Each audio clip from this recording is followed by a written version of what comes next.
وارن ادوارد بافت، یک بیزینسمن و خیر آمریکایی متولد شهر اوماها در ایالات نبراسکا است که در سال 2023 با ثروت 118 میلیارد دلاری جایگزین پنجمین فرد ثروتمند جهان در رتبه‌بندی مجله فوربس را به خود اختصاص داده است. بیوگرافی و زندگی نامه وارن بافت پستی و بلندی‌های متعدد زندگی وی را نشان می‌دهد. وارن بافت که مدیرعامل و رئیس هیئت مدیره شرکت سرمایه‌گذاری برکشایر هاتاوی است، به خاطر پیشبینی‌های غالباً درست خود با لقب پیشگوی اوماها شناخته می‌شود. در این ویدیو ضمن معرفی بیوگرافی وارن بافت و نگاهی به زندگی نامه این پیر دنیای سرمایه‌گذاری به بررسی نظرات وی درباره ارزهای دیجیتال میپردازیم. کانال داستان زندگی رو سابسکرایب کن و این ویدیو رو همراه من باش. وارن ادوارد بافت متولد 1930 در شهر اوماهای ایالات متحده است. او دومین فرزند از 3 فرزند و تنها پسر خانواده بافت است. پدرش هاوارد بافت تاجر و سیاستمدار بود. وارن بافت در تمام مصاحبه‌ها پدرش را روی خود بسیار تاثیرگذار خوانده است. پدرش در سال 1942 در انتخابات کنگره آمریکا پیروز شد و آنها مجبور به نقل مکان به واشنگتن دی سی شدند. اتفاقی که برای وارن چندان خوشایند نبود و بعدها دوباره به محل تولدش بازگشت. مثل بیشتر نابغه‌هایی که داستان زندگیشان را خوانده‌اید، وارن بافت هم زودتر از چیزی که باید از دبیرستان فارغ التحصیل شد، یعنی در 16 سالگی.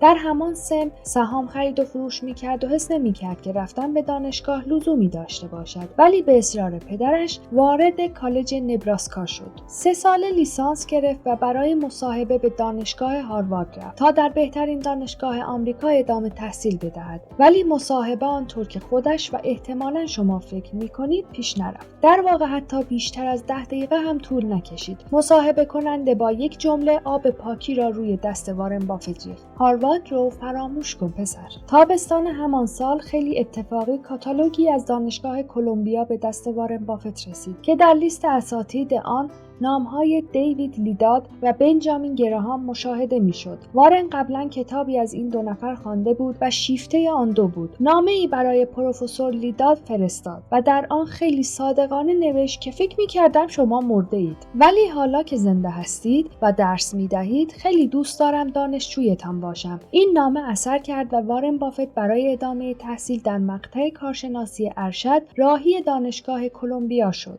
اتفاقی که به زندگی حرفه‌ایش سر و شکل تازه‌ای داد. روش سرمایه‌گذاری وارن بافت که با بررسی دقیق صورت‌های مالی شرکت‌ها انجام می‌شود، نتیجه آموزش‌های همین اساتید به خصوص پروفسور گراهام است. وارن بافت می‌گوید من 2 قانون در سرمایه‌گذاری دارم که آنها را از بنجامین گراهام آموختم. قانون اول، ضرر نکن. قانون دوم، قانون اول را فراموش نکن. به این ترتیب وارن بافت از دانشگاه کلمبیا به عنوان یک تاجر تمام عیار فارغ التحصیل شد. وی بعد از فارغ التحصیلی از دانشگاه کلمبیا ازدواج کرد. او با پولی که از خرید و فروش سهام به دست آورده بود، می توانست در هر جایی که دوست دارد زندگی کند، ولی به شهر محل تولدش یعنی اوماها برگشت. همانجا اولین شرکتش را راه اندازی کرد. شرکای این شرکت خانواده بافت بودند و مبلغ اولیه سرمایه‌گذاریشان رقمی نزدیک به $100,000 بود. وارن 6 سال به تنهایی آن را اداره می‌کرد. کار این شرکت پیدا کردن سهام‌های ارزشمند ارزان و خرید آنها بود. در پایان این 6 سال وارن بافت توانسته بود دارایی این شرکت را به $7 میلیون برساند. شرکت برکشایر هاتاوی. برکشایر هاتاوی یک شرکت نساجی در حال ورشکستگی بود که سال 1962 وارن بافت بخشی از سهام آن را خرید. برکشایر یکی بعد از دیگری کارخانه‌های خود را تعطیل می‌کرد و با این تعطیلی‌ها سهامش را هم می‌فروخت. وارن بافت این سهم را می‌خرید و با مقدار کمی سود آن را به دیگران می‌فروخت. یک اختلاف $0.1 در قیمت هر سهم بین بافت و مدیریت شرکت وارن بافت را به شدت خشمگین کرد. او شروع کرد به خریدن سهام شرکت تا جایی که در سال 1965 وارن بافت مالک این شرکت شد و مدیریت آن را تغییر داد. این شروع شرکت برکشایر هاتاوی بود که وارن بافت آن را از یک شرکت نساجی به یک شرکت سرمایه‌گذاری تغییر داد و هنوز هم سرمایه‌گذاری‌هایش را از طریق آن انجام می‌دهد. دارایی خالص برکشایر هاتاوی در حال حاضر 530 میلیارد است. حتما تعجب می‌کنید که بدانید سال‌هاست که این شرکت فقط 25 کارمند دارد. وارن بافت و بیل گیتس. وارن بافت و بیل گیتس سال‌هاست که دوستان صمیمی هستند. بافت اعلام کرد که بیشتر ثروتش را به بنیاد خیریه بیل و میلندا گیتس خواهد بخشید. او در سال 2006 نزدیک به 37 میلیارد دلار از دارایی‌اش را به این بنیاد اهدا کرد. این احتمالاً سخاوتمندانه ترین کار خیر در تاریخ بشر است. همینطور که او 15% از دارایی خود را به 3 بنیاد خیریه فرزندان و همسر فقیدش واگذار کرد. خاطره‌ای جالب از زندگی شخصی وارن بافت. همسر فقید وارن بافت درباره او خاطره‌ای تعریف می‌کند که بسیار شنیدنی است. او می‌گوید روزی بیمار بودم و حالت تهوع شدیدی داشتم. حتی نمی‌توانستم تا دستشویی بروم. از وارن خواستم که از آشپزخانه برایم ظرفی بیاورد. او به آشپزخانه رفت و بعد از کلی سر و صدا و گشتن به دنبال ظرف یک آبکش برایم آورد. به او گفتم وارن، به نظر خودت این ظرف برای کاری که من میخواهم انجام دهم مناسب است؟ وارن با دستپاچگی گفت نه. به آشپزخانه برگشت و دوباره بعد از کلی سر و صدا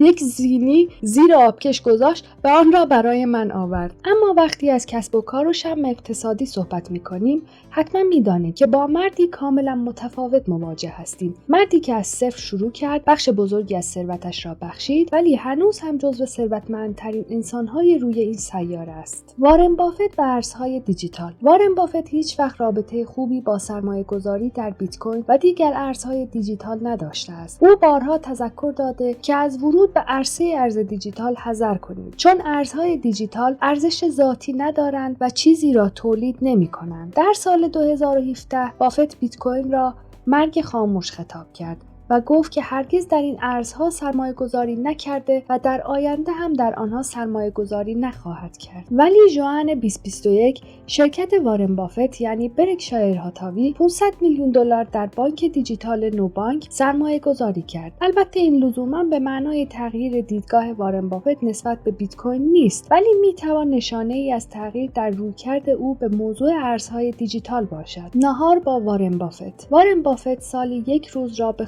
نهار با فردی اختصاص می‌دهد که بالاترین پیشنهاد قیمت را برای این کار داده باشد. بافت همه پولی که از این راه نصیبش می‌شود را به خیریه اختصاص می‌دهد. جالب است بدانید که سال 2019 جاستین سان، مؤسس ارز دیجیتال ترون، برنده این مزایده شام با بافت شد و بابت آن 4.7 میلیون دلار به بنیاد خیریه گلاید پرداخت کرد. وارن بافت و دایره شایستگی‌ها. دایره شایستگی اصطلاحی است که اولین بار توسط وارن بافت مطرح شد. وقتی او دعوت به یک سخنرانی گران قیمت را نپذیرفت، توضیح داد که موفقیت خود را در این می‌داند که دایره شایستگیش را به خوبی می‌شناسد و از آن بیرون نمی‌رود. این دایره شایستگی شامل کارهایی می‌شود که در آنها مهارت یا دانش کافی دارد. این کارها تحت کنترل شما هستند و یا به راحتی می‌توانید آن را به کنترل خود درآورید. بقیه کارها در خارج از دایره شایستگی شما قرار دارند و نباید وقت خود را در آنها تلف کنید. البته دایره شایستگی خود را می توانید بزرگ کنید، اما به همان اندازه از تمرکز و کنترلتان کم می شود. وارن بافت، سرمایه‌گذار آمریکایی، در حال حاضر یکی از ثروتمندترین افراد جهان است. او تمام این ثروت را از طریق خرید سهام‌هایی به دست آورده است که مستعد